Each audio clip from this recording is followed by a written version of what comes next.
Hello everyone, কেমন আছো তোমরা? আশা করি তোমরা সবাই ভালো আছো। আমি আজকে বানাবো মাশরুমের তরকারি। তো প্রথমে দেখো, আলুগুলোকে আমি ছোট ছোট করে আলু ভাজার মতো কেটে নিয়েছি। তার মধ্যে কড়াইতে তেল নিয়ে নিয়েছি। তেলটা তুমি সর্ষের তেল বা রিফাইন তেল যে কোনো তেলেই রান্না করতে পারো। তারপরে আলুগুলোকে একটু নুন হলুদ দিয়ে ভালো করে ভেজে নেব।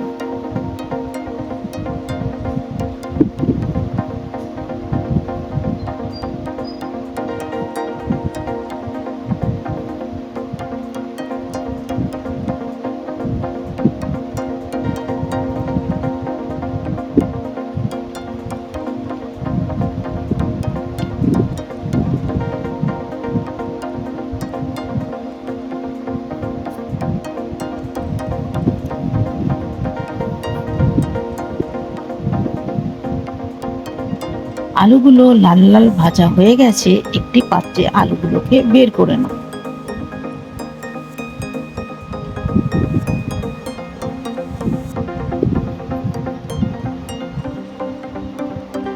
তারপর ছোট ছোট করে মাশরুমগুলোকে পরিষ্কার করে ভালো করে কেটে রেখেছিলাম, সেইগুলোকে তেলের মধ্যে দিয়ে ভালো করে একটু নুন হলুদ দিয়ে ভেজে নেব।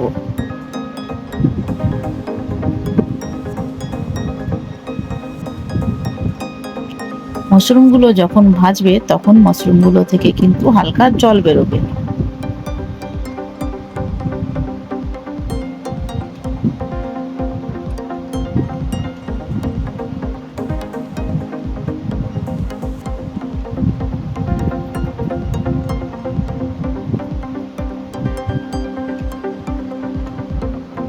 মাশরুম ভাজা হয়ে গেছে, মাশরুমগুলোকে একটা বাটির মধ্যে ঢেলে রেখে দেবো।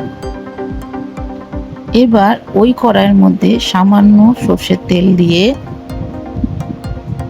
তেলটাকে ভালো করে গরম করে নেব।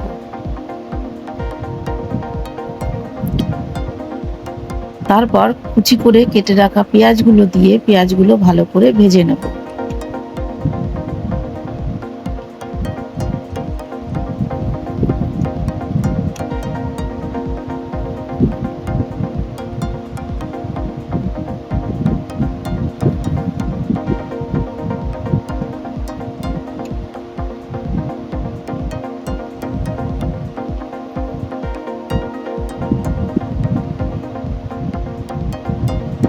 লাল লাল করে পেঁয়াজ ভাজা হয়ে গেছে, এবার আদা আর রসুনের পেস্ট দিয়ে দেবো 2 চামচের মতো।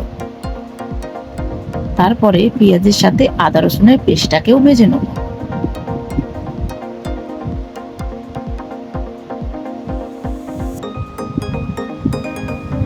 তারপরে এখানে জিরের গুঁড়ো, হলুদের গুঁড়ো, লঙ্কার গুঁড়ো, চিকেন মশলা আর কাশ্মীরি লঙ্কার গুঁড়ো দিয়ে ভালো করে মশলাটাকে কষিয়ে নেব। মশলাটা যাতে পুড়ে না যায় তার জন্য বেশ খানিকটা জল দিয়ে ভালো করে কষিয়ে নেব।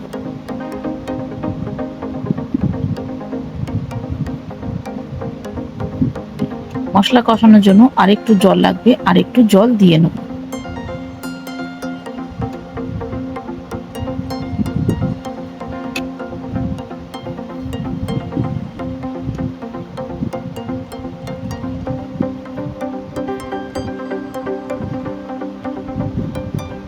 গ্যাসের আঁচটা কম করে মশলাটাকে ভালো করে কষিয়ে নেব। তারপরে এখানে টক দই ফেটে রেখেছিলাম, সেই টক দইটা দিয়ে দেবো, দিয়ে মশলার সাথে ভালো করে কষিয়ে নেব।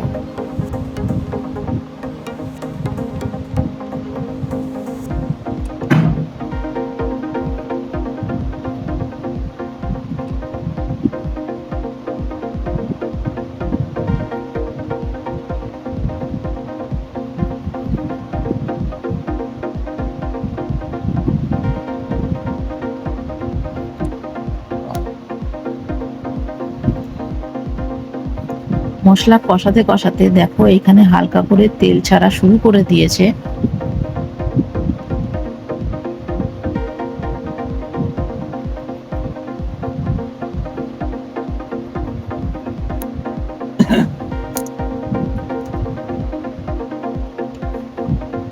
এরপরে আরেকটু নুন দিয়ে ভালো করে মশলাটা কষিয়ে নেব।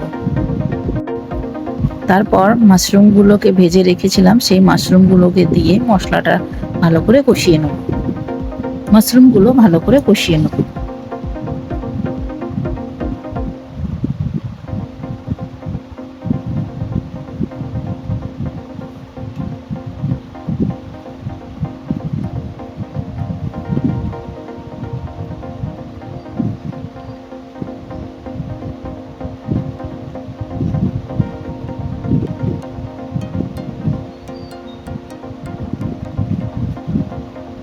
তারপরে আলুগুলো ভেজে রেখেছিলাম, সেই আলু ভাজাগুলো তরকারির মধ্যে দিয়ে ভালো করে কষিয়ে নেব।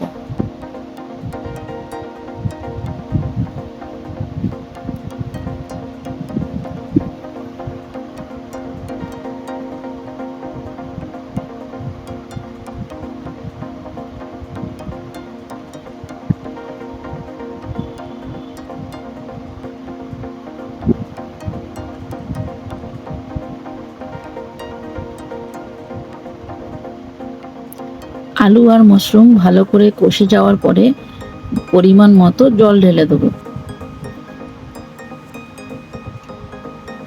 তারপরে ভালো করে আবার কষিয়ে নেব।